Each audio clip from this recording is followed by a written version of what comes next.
Second Act is a platform where we have people come and discuss their second acts, something that inspires them, something that really triggers something from inside, which discovers a part of them they've never seen before. The podcast itself is an inspirational platform where people come and discuss their stories. And today we have a very, very, very special guest, Dr. Harpreet A De Singh. She is a woman in a man's world, as they say, breaking the glass ceiling, break the bias. I think everything goes with her. She's the executive director of Air India, CEO of Alliance Air, which was a subsidiary of Air India. In her personal capacity, I know she's doing a lot of beautiful work of healing self, healing people, spreading joy. And of course, everything that can lift another woman in the woman empowerment space. Harpreet, allow me to call you that by your name. Yes, you're more than welcome. It'll be very, very formal otherwise, and this platform is really candid and very free-flowing. So welcome to Second Act, and thank you for this time. I know that people like you are so busy on a Saturday, taking our time. I cannot thank you enough. So welcome. It's my pleasure, Archana. I'm glad you're doing this wonderful program, and I'm excited to be a part of it. So, personally, of course, and I'm sure that people who are hearing us and seeing us today would want to know, who is this girl? Who is this girl who has taken such leaps and is sitting in front of me today? Tell us about you, about how do you describe Harpreet? What's your story like? And how did you reach where you reached? So in simple words, Archana, if you say, who am I will start with the most fundamental definition. I am a pure soul. Sure. Okay. Mm-hmm. Now, for me, it's a realization that has come along as I moved on into my journey. And I realized the more we focus on our inner being, on our purity within, the more joy and happiness we spread not only around us, but we make ourselves very happy. So when I look at the worldly description of who am I, of course, I'm Harpreet, that's my name. And Harpreet actually means Har Ki Preet. So I've always connected to that meaning. So it is, I feel I'm God's love, I'm Har Ki Preet.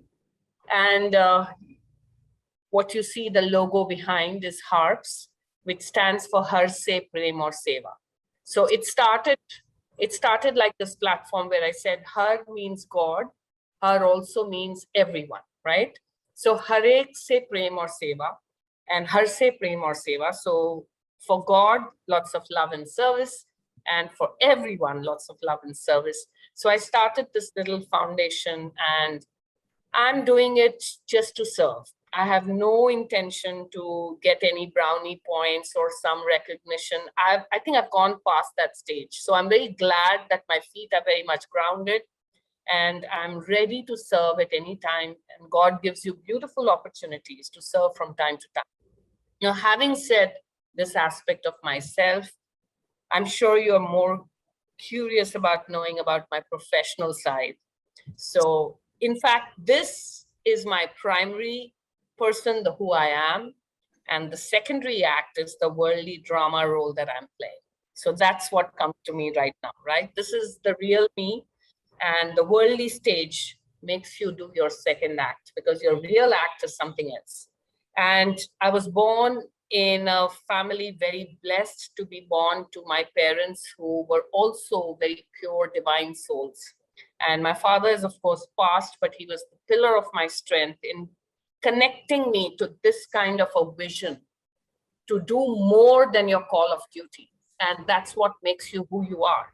He was in the Air Force, so I had a natural inclination to love aircraft. And that's how I wanted to fly. And you'll be surprised, like at that time, we're talking of many, many, many years ago, right? 1980s, early 80s. We didn't have really women flying. Today, it's a very different scenario, but then it was like almost there's no one. There were one or two who were hobby flyers. And there's one lady who has just joined Indian Airlines then. And there was hope that, okay, there's something happening. So I got really excited that at least the doors have opened to take women. And that's why I took up this career, because I really wanted to fly. And fortunately, because I came from a defense family, and also I was in NCC myself, and I had started the Army as well as the Air Force training. Actually, at that point, I wanted to join the Indian Air Force, but it was never open to women. Unfortunately, we missed the age situation at that point of time. But I started my flying through NCC. And even today, I give a lot of credit to the National Cadet Corps to make me the person I am today. Like right from flying, learning how to fly, from learning how to hold a rifle, from commanding the Prime Minister's Guard of Honor, from representing the country abroad on multiple platforms through the NCC, it really made me the person I am. And that is that age, you know, when you're the teenage, you're in the young, youthful state. Instead of whiling away your time in wasteful activities, I was absorbing a lot of constructive learning, if I may call it that way. So one thing is it taught me discipline. The second thing, it taught us, again, Seva in a very different way. You know, we slept on rocks. We built homes for the Harijans. I was part of this Indo youth exchange program. And even doing simple things like commanding the Guard of Honor. I'm talking of those days. You know, today also when we see the women doing the parade, we feel so excited that, okay, finally women are there, you know, shoulder to shoulder. But at that time, it was really uncommon. So when I commanded the Guard of Honor, it was like, who is this lady, like, you know, with a loud voice and stuff like that. So NCC gave me a lot. My creative talent in dance and music added to a kind of openness to logic. You know, when you do everything very logically, it's very important, because I'm in a highly technical line, right? Where it is important to be logical, to be understanding the cause and effect of everything. And it's really important. But what helped me was my creative side. So along with like disciplined approach of NCC came the creativity. I started learning Bharatnatyam. It was a classical dance form, and music. And I realized that when you blend creativity with logic, you have a very open style of functioning. You become very open. And also the dance gives you a sense of perfection. It gives you a sense of movement.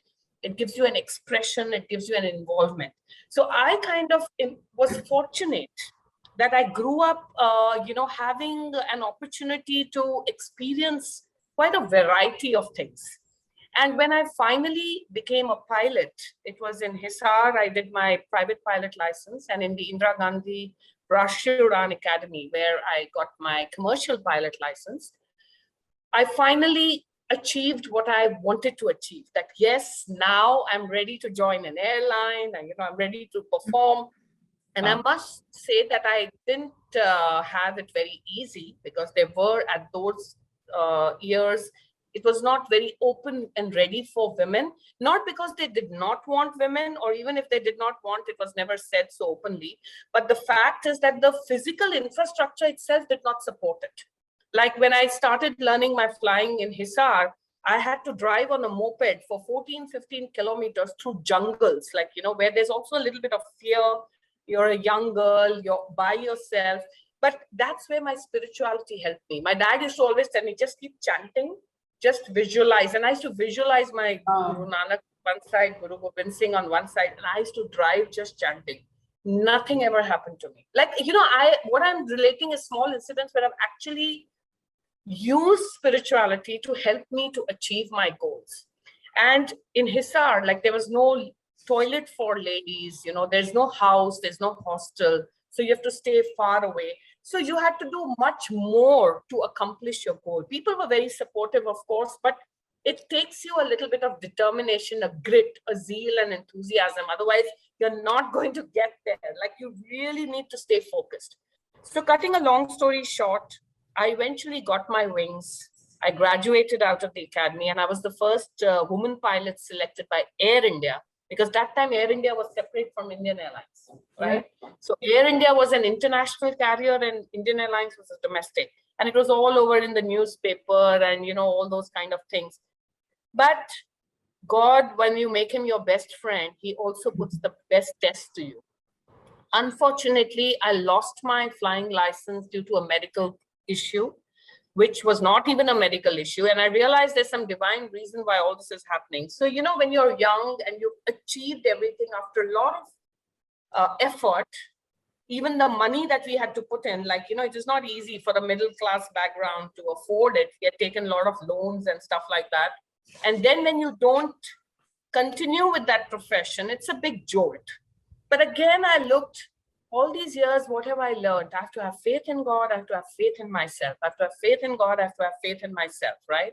And then you just remove all the obstacles in front of you. So I just took a challenge. I went away to the US. I got all my flying licenses converted to the US. And I got all my instructor licenses. And I had practically no money that time because everything was over. I used to live on baked beans and, you know, travel through those subways late night, working 18 hours, 20 hours a day, but keeping the spirit there. And I think God tests those who he thinks can pass the exam. You have to pass that exam.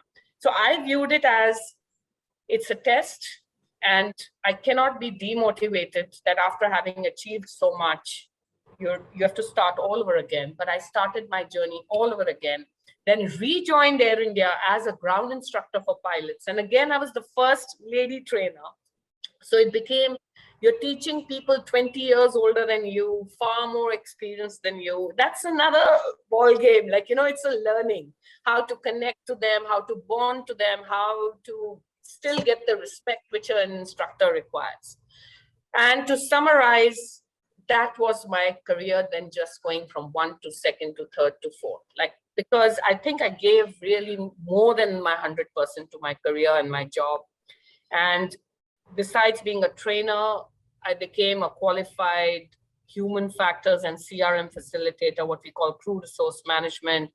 Then I started writing manuals for the crew. I was writing standard operating procedures. I got involved with higher and higher management positions because I never said no to anything that was even remotely hinted, because I thought it's an opportunity to learn. So I never said no, and that's how I grew. Because if you just stay there and you think that's it, you're not going to grow.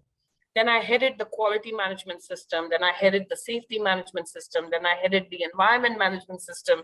I was part of the regulatory framework. And then I became the first lady chief of flight safety, which was again a very big thing because, you know, chief of flight safety is a very critical function. So every department, you're auditing, you're checking, you're ensuring, whether it's the pilots, whether it's the engineers, whether it's the cabin crew. So I did almost a 360, and I was heading the in-flight service for a while. So I got the customer benchmarking. I was instrumental in our becoming a member of Star Alliance. And then eventually I became CEO Alliance Air. And the CEO position taught me a lot. I really learned a lot as a CEO because it gave me the opportunity to deliver what I always thought I could with quick decisions. Quick decisions, decisions from the heart, decisions that make sense, both for earning profit, yet also serving the people. And I think when you get into a leadership role, that becomes the challenge. How do you balance? Because you have to look after your balance sheet, and you also have to take care of the customer needs, and you have to put them on priority. And now, of course, I'm an executive director Air India because the Tatas have taken over the Air India. So I had to come back because Alliance Air is no longer part of the Tata framework. So I had to come back, and now I'm enjoying my new role as well because I'm into strategy, I'm into planning, and there's a lot of coordination. So what I'm trying to say is this is my professional journey. And now maybe I've been talking a lot. You know, I'm also a trainer, like I told you, so I can keep talking. So I will let you stop me whenever you feel like. And what would you like to know from me about anything else? And I would give you the right answer. You know, Harpreet, I did not want to stop you because I felt that I have never heard somebody like you before on my podcast. And I'm not saying it just to flatter you, but it is the truth. What you have achieved, Thank you. I'm sure that people who are hearing us, no one's achieved so far. Your grit, your resilience, your never say no, never say die kind of an attitude, you're taking life head on, you're having faith, I mean, above anything else, your spiritual journey. your left and the right coming together. You're being in balance. You're creating joy. You're creating value. You're creating loyalty. You're creating customer centricity. You're creating growth amongst yourself and people aligned. Oh my goodness, there's so much. And Thank you so much. I don't want to stop you. I want to know more. I want to be inspired by your journey. So just let the conversation flow. Just tell me your story. Let's just put it this way. I just want to tell you one thing here, that second act is actually about this, what you're saying. It is not your professional journey. It is everything that comes out of it. You know, all the values that come out, which we normally don't even experience. We don't even take a chance. Like, we don't even put ourselves out there. Like you said, I never say no to an opportunity. I grew because I took things which I thought I could never do, but I will do, right? So that's where the second act is born, because we are able to open our boundaries. We are able to come out of our comfort zones. And a trainer I am, a trainer you are. So it's a perfect combination. Just go on. I mean, don't stop yourself. You, in fact, tell me what is all in your story that can inspire. I'm sure somebody or the other will be touched today. And I'm so glad that we met. Thank you so much, Archana, and very brilliantly spoken. And I'm very happy to hear about Second Act and what you're actually trying to do with it, and the values and the systems that you're trying to bring out of this, which is a wonderful, it's also a service in a way, because you're sharing stories of different people, life journees and life stories, and actually being the catalyst of that change, you know, so that's a wonderful thing. So congratulations to you as well. Harpreet, I want to tell you here that 20 years of Lufthansa, I was, okay, 20 wonderful. years Lufthansa Airlines, but I don't have your trajectory. I thought that even moving 5 departments in 20 years, I have done, from sales to customer service to heading loyalty to backup miles and more to like your Star Alliance launch, to everything I was a part of, right? And I thought, oh my goodness, I've done so many things, but I feel really small today hearing your story. No, it's not like that. It's just that I combined my technical knowledge as a pilot, as an instructor, and then combined it with a lot of management in different areas, introducing a new flight planning system. I remember that was a big challenge for us, because we were trying to save fuel, and, you know, you're trying to change the mindset of all the pilots, and that was a big journey by itself. But you learn a lot, and I've realized 3 principles that I've, you know, I base my management technique on, if I may call it that way. One is the IQ. You cannot ignore the knowledge requirement and the skill requirement. And unless you are ready to learn, to absorb like a sponge everything that you're hearing, not just your own area of work, but also your friend, your colleague, your senior, your junior, I would go and sit in the hangar with the maintenance people and just chat, you know, and I was chief of flight safety, or I would go and sit with the cabin crew, just have a cup of tea with the captains, and, you know, you pick up so much. And unless you're ready to not be on that high level of, you know, I'm there and somebody's here, if you don't have that openness to learn, you won't be able to learn. So firstly, you have to be open, right? And then automatically when people see that you are open, they share. It's a natural thing. So with the IQ, there's no shortcut to knowledge. So when you're dealing with a professional area, you have to know. So there's no doubt. But then the EQ is so important. Like, unless you can connect and you can get that vibration, you know, with the people that you're talking to, they will not open up. When you're transparent, when you're honest, even if there is something negative which you're trying to relay, but if you say it in a way that actually is promoting them, they accept it so well. You know, it's your technique. How do you manage your vibration? So EQ, of course, very, very important. But my third, which I've coined for myself, is PSQ, pure soul quotient. Wow. So I say you need IQ, you need EQ, but without PSQ, you're not going to get everything of life. You may get a part of it. Like you may say, okay, yes, I made a lot of money. But how did you make that money? Did you do it in an ethical manner? Did you really do it in a pure way?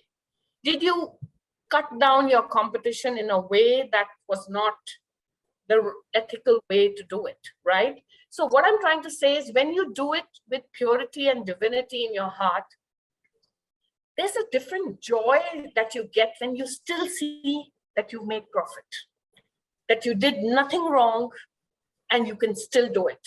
And this is a myth that people have in their minds that, if you're not corrupt, if you don't know people, I knew no one.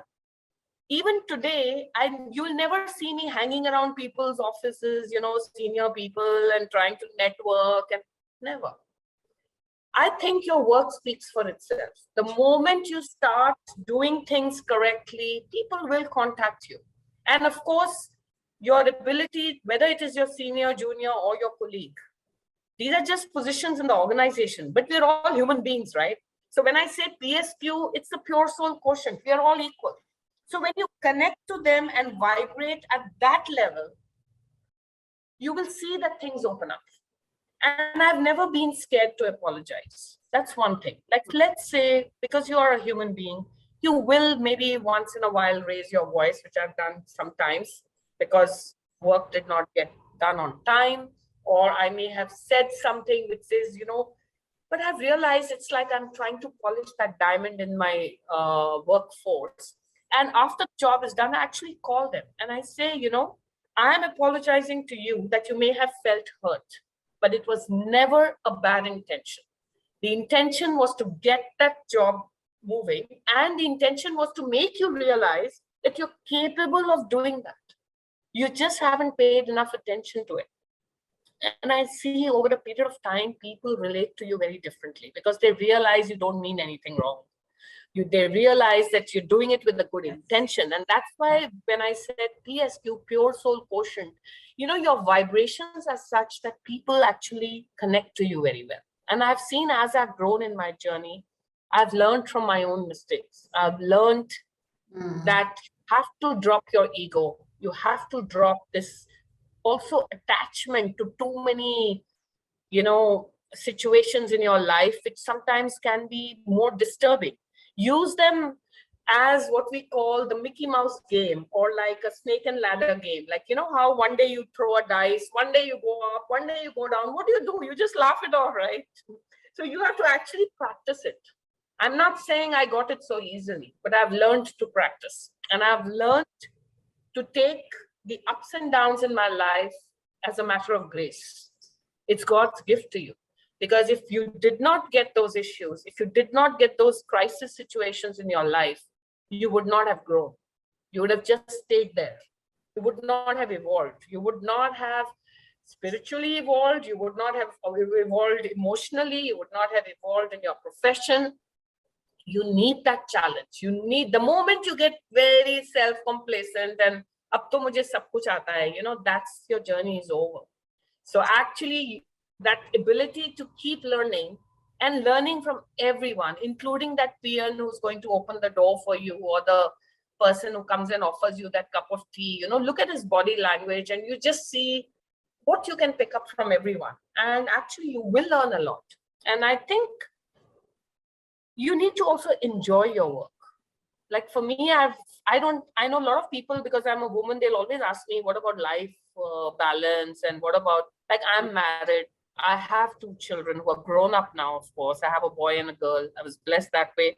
And I've never had this trouble relating to this life balance, this, that.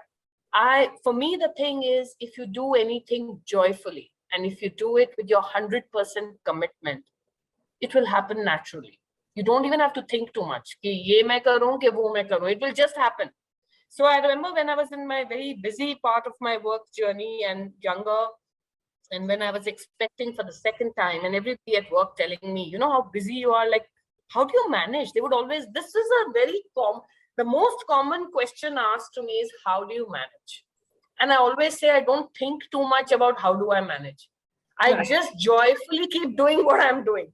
The moment you बहुत ज़्यादा सोचने की भी ज़रूरत नहीं है. Yes, I'm not saying that in your work front you don't have to plan. In fact, I've been the quality head. So in the quality assurance, we always say, if you fail to plan, you plan to fail, right? But that is a different aspect, because you are planning because you need to make sure your process is correct, your your job function, your deliverables are correct. Right. But if you also in your life terms, over planning, overthinking, over questioning yourself, why mere saath kyun ho gaya, why that, stop thinking too much, because I feel just keep doing, stay busy, stay involved, and you will find that you will stop even asking those questions, because you will realize, then you will say, isliye hua tha, because now I can do this also, So you will actually be joyful with whatever disturbances you may have experienced. And nobody's life is going to be always, everything is happy, everything is, you have to make it happy. So that is your journey, that is your test, yeah. So let me ask you, how did you discover? So everybody doesn't know if they are seeking spirituality, or they are seeking, like they say, what you're seeking is seeking you, but you need to be open to it. And in, times like this, especially in the last 2 years, I'm sure that a lot of people needed an anchor, needed a hand to hold, needed something to believe in or have faith in, right? So I'm sure that this is the time when people actually started to listen to a lot of YouTubes and say, okay, how do I really sit with myself? How do I really balance myself? When did that journey start for you, and why? To be very frank, this questioning part on spirituality started when I was very young. So when I was very young itself, I used to question a lot of things. Why do we do this in the temple? Gurdwara mein, we are cleaning the shoes. What is the reason we are cleaning the shoes? And I used to kind of think. Some things I think I was just kind of born with out of curiosity. Right. I used to love listening. Then, I learned that famous businessman, he's coming in a Mercedes car. That means he's earning a lot of money, right? He's successful in the worldly sense. He's got a lot of money that he can afford that kind of a car. He comes in front of the Gurdwara, gets off, removes his shoes, then goes into that area and starts cleaning other people's shoes. And then starts going into the langar, and then does the prayer, and then helps in serving. And there is no name known of everybody. And all this had a big impact on me, because I used to see this. Wow. And maybe it was my family, like, who used to take us there, and they used to say, you must participate. Langar mein jao, banao khana, sabke bartan ho, like, So I think that humility thing was always being ingrained. And it was also, this is one place I realized people would say, ye wo religion hai, ye wo religion. And I'd say, they're all just pure souls, right? You don't know whose plate you're cleaning. You don't know which religion he is. You don't know it's man, woman. You don't know if he's a king or a beggar. You're serving them with the same devotion. So I think it came from a younger family orientation. But as I grew, it became even more and more. And after my loss of my flying capability in India, of course, I could continue to do it abroad. That's a different story. But the fact is, I kept wondering for a couple of days after that happened, why did God make this happen like this, that he brought me in such a difficult journey? And after I've achieved everything, and now I've achieved that final goal, I've even been selected, I've opened the doors to all the other women who can join, that this has to happen to me. And then an inner voice started saying, because you've got a bigger role in this, you will keep doing this, And I think that voice from within kind of put me on a journey where I realized that probably you have to lead with example. You have to actually experience the pain yourself to be able to share it. You know how it is. And little things, like people would say, you're traveling in Bronx and it's very unsafe, and raat mein subways mein ja rahe ho. And I would just say, yeah, but I would just cover my head. I would keep reading my prayers in the train. I would just maintain myself.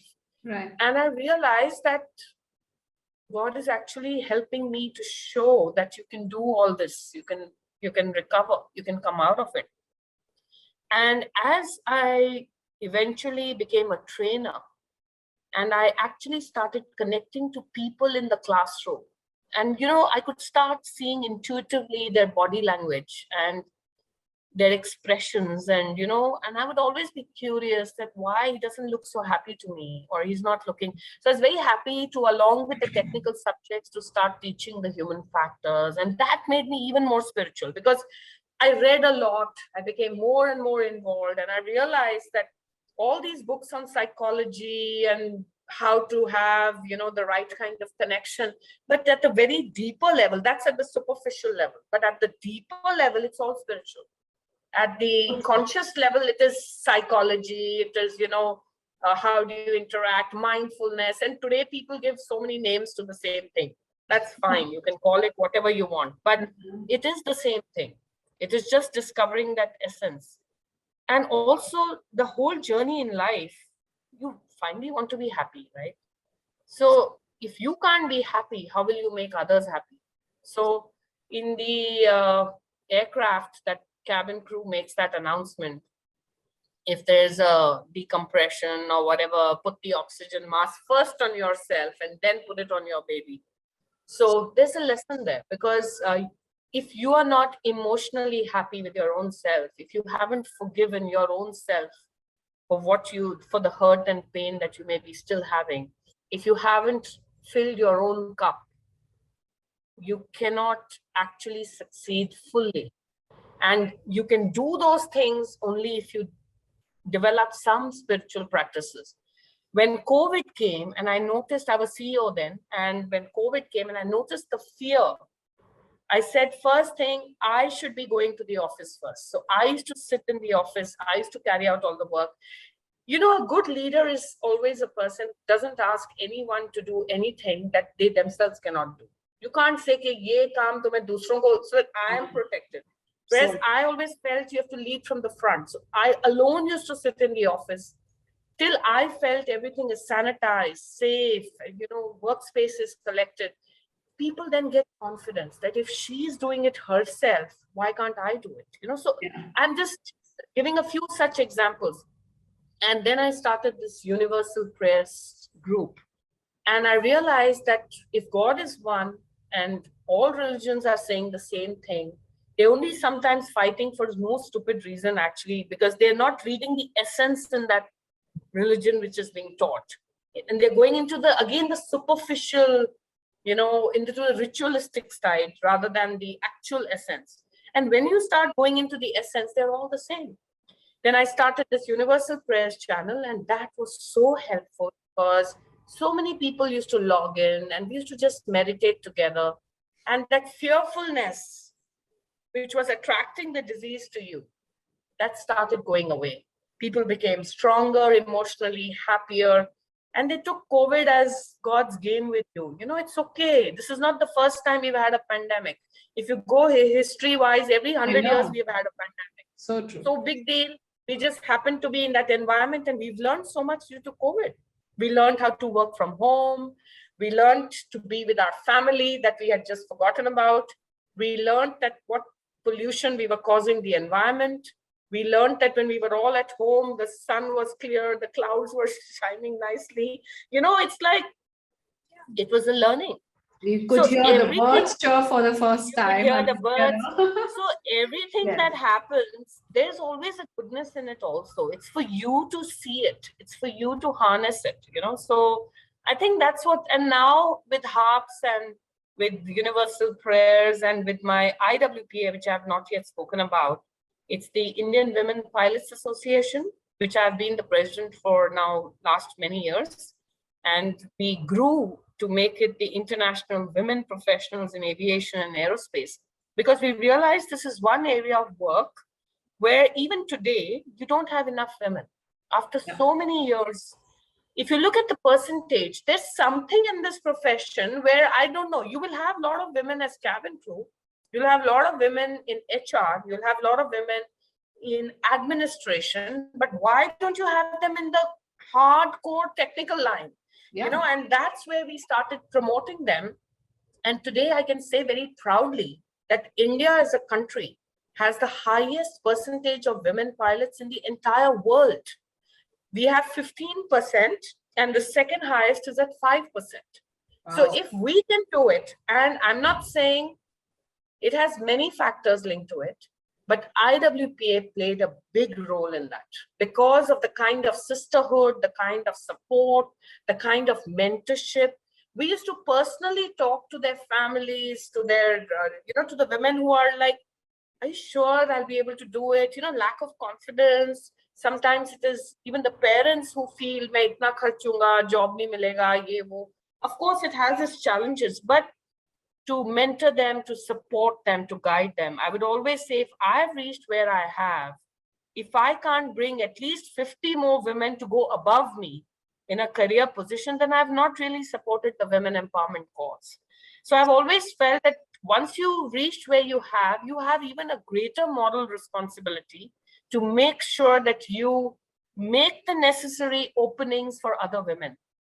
Last year from IATA, since you're from Lufthansa, you will know about IATA, right?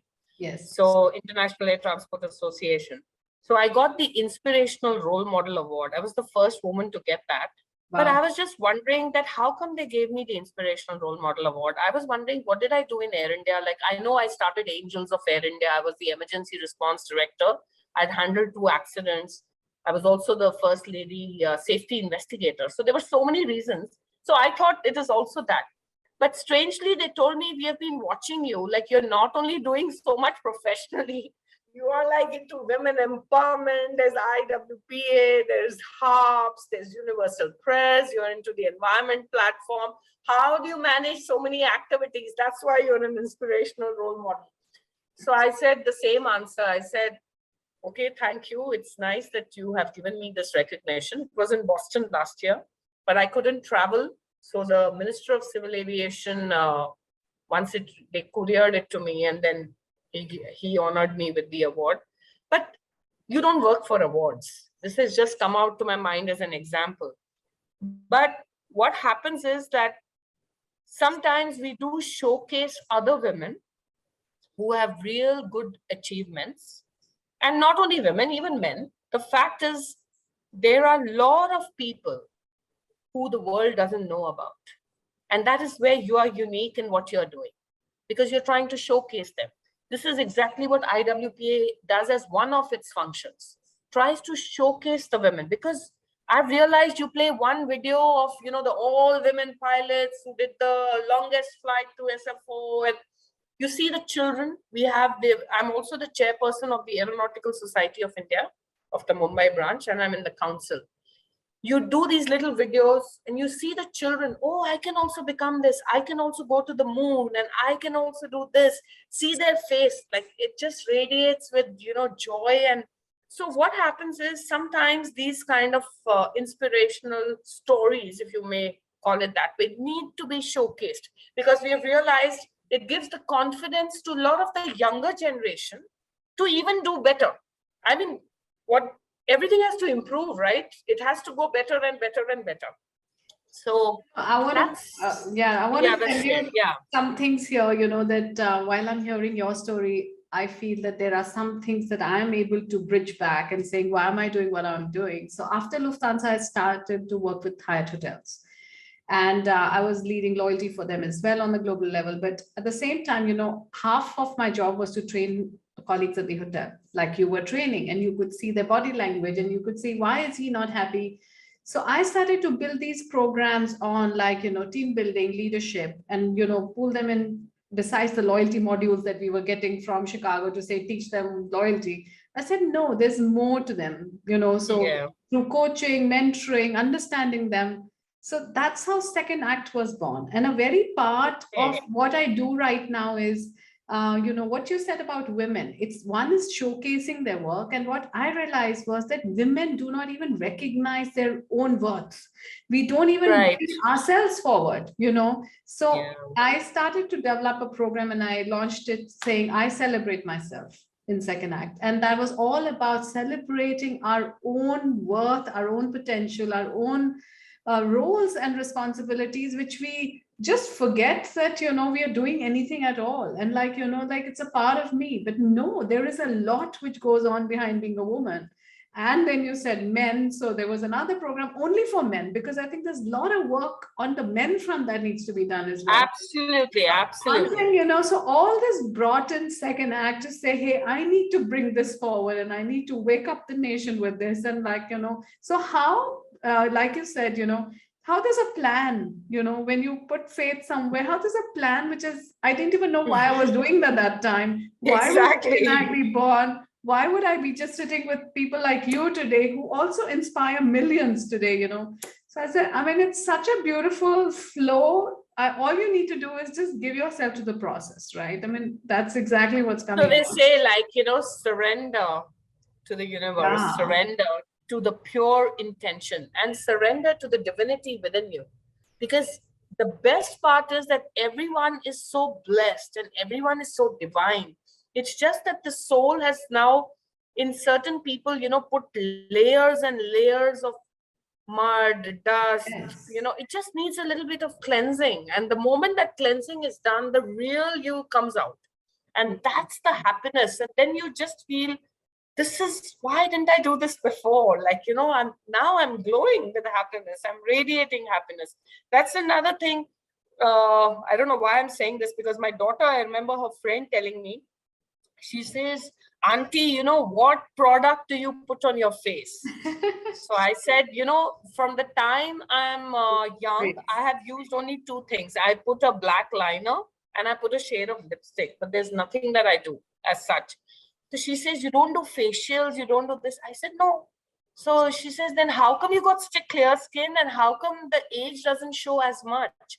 I said, that is only when you do things with purity.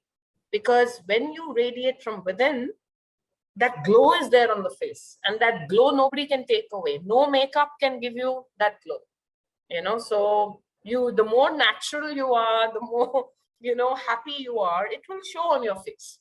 And then she said, okay, so it just reminded me of that, because sometimes we are so much into the physical that, and I'm not saying physical is not important. Of course, your exercise, your, daily activities are all physical. But if that becomes the number one and everything else goes below, that's where the problem starts. Whereas for me, I believe in the opposite. You start with your soul.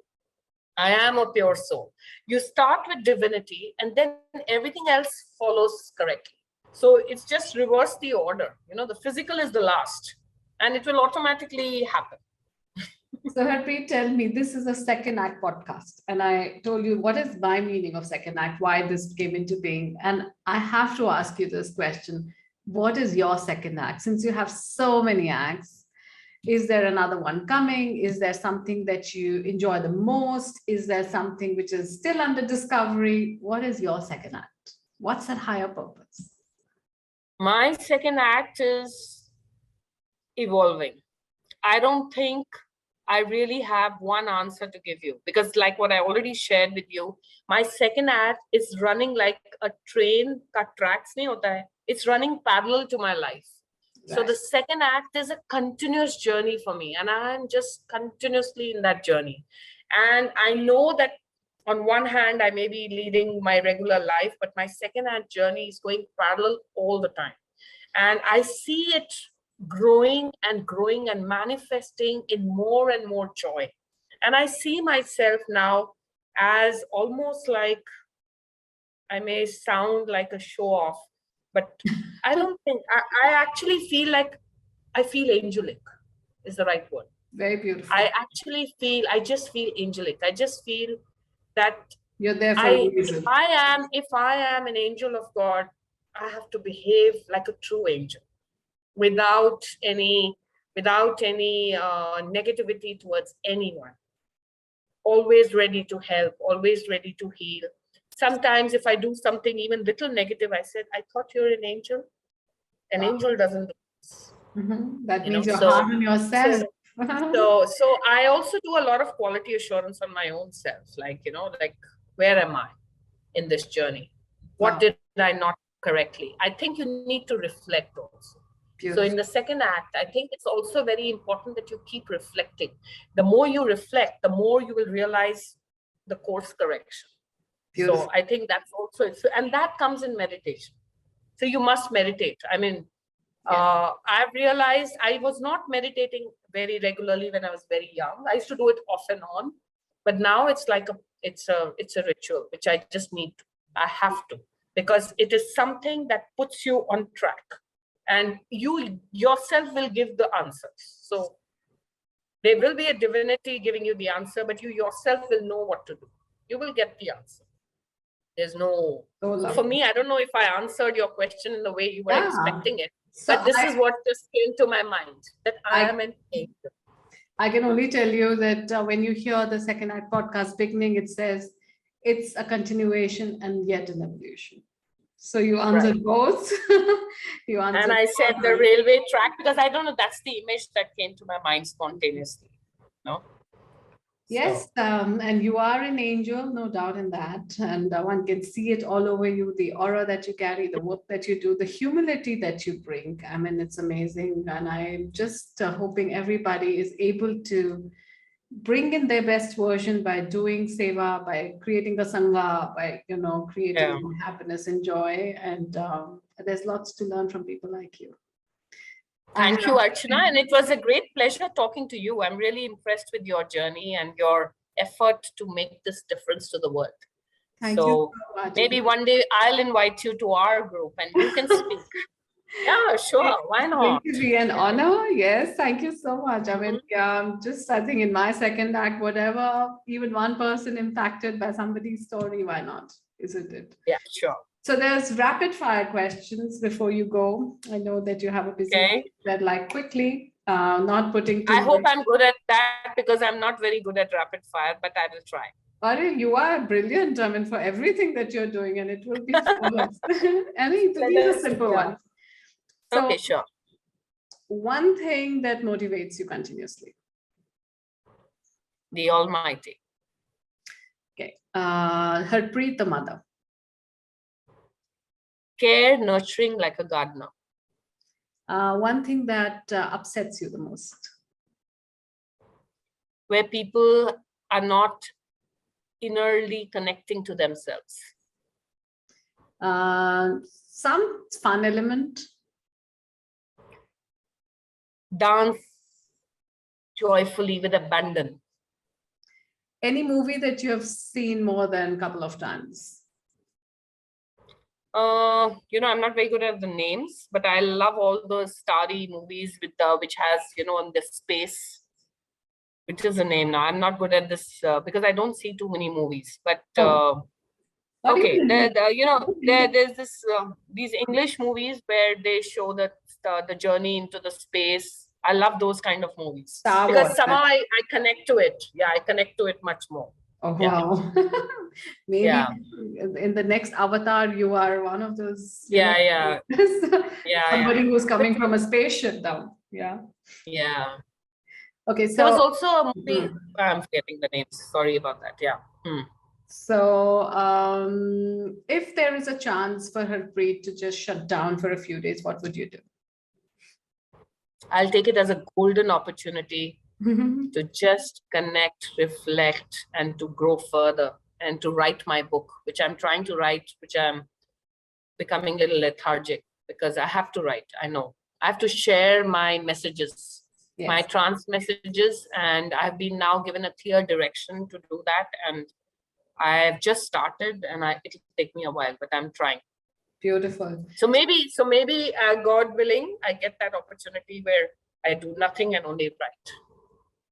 Inshallah, as they say. Yes. Okay. And last question is one thing that you want our viewers and speakers to take away from today, your life, this conversation.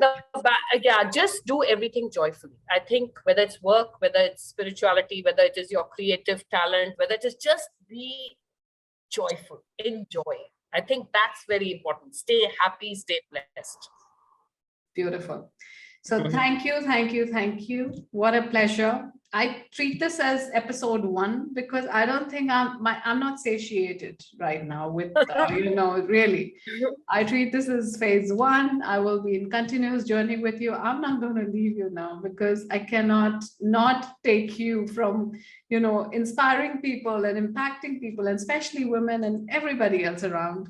So I'm going to invite you for talks, webinars, training sessions with you, maybe, who knows, Sure, anytime.